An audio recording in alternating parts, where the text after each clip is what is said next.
Brody with Groovy Cycleworks here. Sitting in the office today, catching up on some email and looking over my notifications, and I get quite a few from YouTube. Welcome all the new subscribers. Really appreciate you stopping in.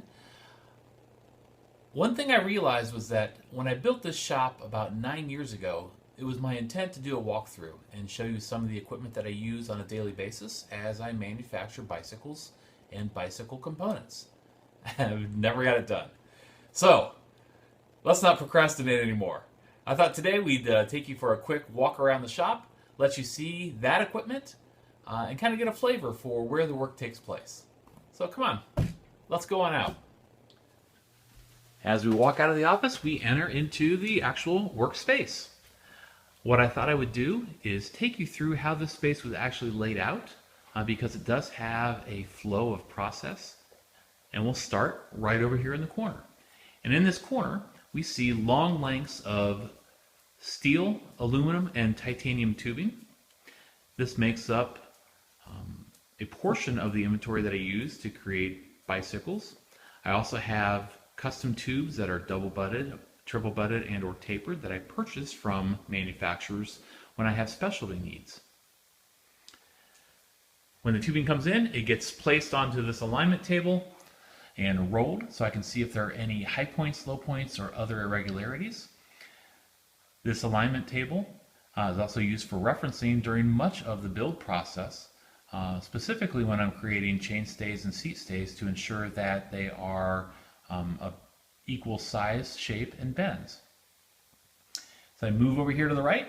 We've got some bending equipment. I've got a large Enerpack press that I use with specifically CNC dies for creating swaged shapes in chain stays. I've got a 3-ring roller for creating long curved top tubes, and a lot of different dies available that are used with the Diacro hydraulic bender, which is this guy right here. It's a device that allows me to bend tubing up to 1.25 inches in a variety of different arcs. I have quite a few notes listed on the table for bends that I do regularly, so I have reference points. So it makes things go a little bit easier. I also keep some patterns around just so I know as a reference of what I need to do when I'm making bends. As I spin around, next thing you see is a Scotchman cold saw. This is a saw that is a cutoff saw. It's adjustable in angle, and it runs at a slower speed and actually floods the piece with coolant so that we don't work harden any of the areas that we're cutting. Really important with thin tubing. As I rotate a little bit further to the right, I have a Morsiki MS-1250 lathe, which I use for many of my turning operations. I have a number of set of jaws, many of them that are modified to be specific for the work that I'm doing. If we take a look in this jaw set right now, you can see that the inside of the jaws are all milled out and machined for round tubing, and then I also have these insets in here that I made custom for when I'm doing my hot rod cranks. As I spin around to the other side, I have another lathe. This is a Lodge & Shipley AVS 1408. This is a variable speed drive lathe. Really nice in that this one also has the DRO on top. So anytime I'm doing very fine lathe work, I'll use the Lodge & Shipley because it gives me the opportunity to have precise measurement as well as very exacting repeatability. Small workbench space with a vise. I try to limit the amount of horizontal space I have in a shop simply because, like anybody else, it accumulates junk. Smaller workspace, but more storage. Down below, I have these old mailbox type slots full of frame building pieces and parts. So dropouts, bottom brackets, head tubes that I've already made up are stored down in there as well. Got a cart to the right, which houses a lot of fixturing material, as well as the top end is for the CNC machine.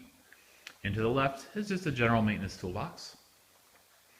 As I come around the next wall, I have a Cinta Versa mill. This is a mill that is both a vertical mill as well as a horizontal mill built into one machine. What's nice about this is that it's very heavy duty. This machine weighs almost 5,800 pounds. So you don't have to worry about any type of machine vibration or chatter with this. It can machine simultaneously both in the vertical and horizontal axis, which is really nice when you're using it for squaring up any type of bar stock that's going to become part of fixturing. And that's what I do mostly on this particular machine, is utilize it for fixturing components that I'm building. The next machine is a Lagoon Republic vertical mill. It's also a variable speed head. Has a 54-inch table, so plenty wide for doing a lot of the framework that I need to do. It gets used mostly for production work. So when I'm doing love handles, hot rod cranks, anything like that, where I'm going to be setting up fixturing on the mill itself and making runs of pieces, this is the mill I go to. Next up, I got a little Kalamazoo sander there. Great little 4-inch sander as well as a disc on the side. Love that little guy. It's run forever for me. Next up is a Bridgeport Series 1 with a 2 horsepower motor. It also is all set up specifically for tubing work. So you can see I do have an anvil fixture on this for cutting our main mitering for the tubes of the bicycle. I also have set up, and I pretty much leave it here a lot of the time, is swaging set up for love handles to basically swage and ovalize the center tubing so it meets the grip sections. Because I build those every month, I just kind of leave that in place all the time. As I swing around, you can see over here I have a hard-hinge horizontal mill. This one gets used mostly for fork work. So I have a fixture up on top where the fork blades set in, and then the actual cutting section of the mill right through here represents the steer tube coming down to where it'll meet the fork blades. So I'll do a lot of fork work on that. Have also done some custom chainstay work for more unusual designs. As we spin around, the next thing we see is my Sharp SV2412. This is a 3-axis CNC machine. Currently has 2 vices set up in it. Got it running, got it plumbed how I need to. I've got the coolant all set up in it. Now I just need for my knowledge to catch up with this machine's abilities to make it as effective as possible. As I swing around, this is kind of where the fixture lives. It's on wheels, so I'm able to roll it around the shop and move it as I need to. But we'll do a separate video on this fixture because it really is a special piece. As we come around here, we got welding wire, we got tubing, we got all kinds of stuff on that shelf. Aside from my happy aluminum foil, we got boxes of different heat sinks and plugs and purging fixtures and things like that in there. And all that's centered around my weld area. So this is my weld table, Miller Syncrowave 250. It does have a pulse board capability. Yeah, that's where most of the welding takes place, on the table or oftentimes in the fixture. A couple frames that are in progress. Once the frames are all done, they go into the blast cabinet, which is over there, and underneath Jeroen van Rokel, a good friend who owns the mountain bike museum in the Netherlands. Everything gets blasted and prepped for either finish work or paint. And that takes place in these rooms right here. So as we walk in, this is the paint prep area. In here I have a small desk where I do a lot of my design work for the masking and graphics. A cutter plotter where a lot of it's cut out. And then obviously the paint prep area. So lots of paint, lots of ceramic up there. I have a couple different guns.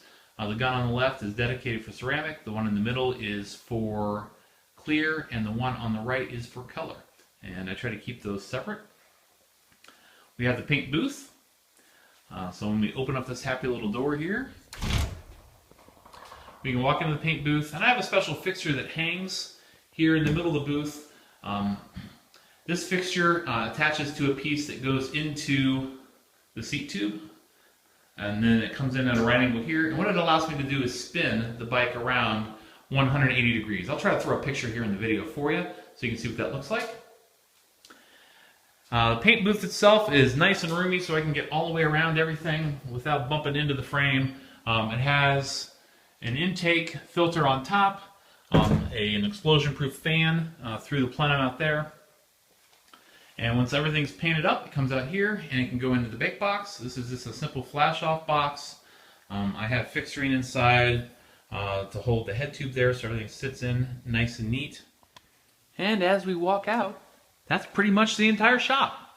We got some cool little decorations, like my custom neon clock, some fun little things above the door, my happy little bus, and I got a shelf full of goodies. Things that are just nostalgic, fun, and remind me of why I still do this job.